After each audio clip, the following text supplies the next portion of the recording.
नमस्कार मित्रांनो, क्रिश अपडेट या यूट्यूब चॅनलवर तुमचं स्वागत. तर मित्रांनो, कच्चे तेलाचे सध्या रेट कमी झालेले आहेत इराण अमेरिका युद्धामुळं आणि त्या दरात घट झाली आहे. तरीही पेट्रोल डिझेल जे आपलं क्रूड ऑइल जे आहे भारतात, त्या पेट्रोल डिझेलचे रेट जे आहेत ते स्वस्त होणार नाहीत, असं स्पष्ट मत केंद्रीय मंत्री सुरेश गोपी यांचे स्पष्टीकरण आलेले आहे.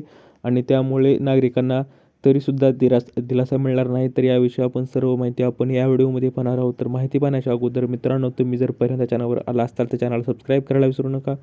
तर जागतिक बाजारातील घसरणीचा लाभ लगेच होणार नाही आणि अमेरिका इराण युद्धांमुळे 12,000 कोटी रुपयांचा भार कच्चे तेल उच्चांकांवरून 40% घसरले आहेत. आणि त्यामुळे आपण पाहूया की सध्या कच्च्या तेलाच्या किमती कमी झाल्या म्हणून पेट्रोल डिझेलचे दर तातडीने कमी करता येईल असं होणार नाही. आणि त्यामुळे नैसर्गिक वायू आणि पर्यटन राज्यमंत्री सुरेश गोपी यांनी स्पष्ट केले आहे की स्वस्त दरातील कच्चे तेल भारतात पोहोचण्यासाठी वेळ लागतो आणि त्यामागे अनेक तांत्रिक व व्यापारी घटक कार्यरत असतात असे त्यांनी सांगितले आहे. आणि त्रिशूल एका पत्रकारांशी संवाद साधताना त्यांनी ही माहिती अलीकडंच संवाद साधताना इंधन दरवाढीचा भूमिका स्पष्ट केली. आणि गोपी म्हणाले की जागतिक बाजारात कच्च्या तेलाच्या किमती घसरल्यानंतर त्याचा लाभ भारतातील ग्राहकांना तात्काळ देता येणार नाही.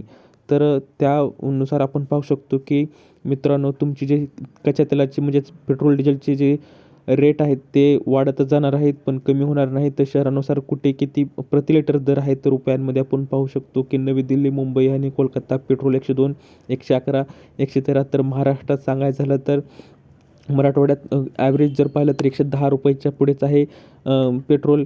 पुणे किंवा मुंबई ह्या रिजनमध्ये पाहिलं तर पश्चिम महाराष्ट्रात पाहिलं तर 105 ते 110मध्ये ॲव्हरेज तुम्हाला पेट्रोल सध्या मिळू शकतं. तर मित्रांनो, आपण पाहू शकतो की भारताच्या अर्थव्यवस्थेला याचा काय फायदा होऊ शकतो. तर भारतात आपल्या एकूण कच्च्या तेलाच्या गरजेपैकी सुमारे 85% तेल आयात केले जाते. त्यामुळे जागतिक दरातील घसरणीचा थेट परिणाम आयात खर्चावर होतो.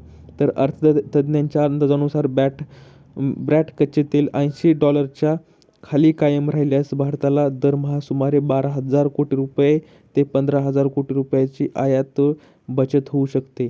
तर मित्रांनो, अशी ही अपडेट आहे. थोडक्यात सांगायचं झालं तर सध्या युद्धामुळे जे तेल वाढलं होतं, रेट वाढले होते, आता ते युद्ध संपल्यामुळं कच्चे तेलाचे रेट कमी झाले आहेत. तरीसुद्धा भारतीय नागरिकांना याचा कसलाही दिलासा मिळणार नाही. तर अशी ही अपडेट आहे. दिलेली माहिती समजली असेल तर व्हिडिओला लाईक करा, जास्तीत जास्त शेअर करा आणि चॅनलला सबस्क्राईब करायला विसरू नका. तर भेटूया पुढच्या व्हिडिओमध्ये अशीच एक अपडेट घेऊन. तोपर्यंत धन्यवाद.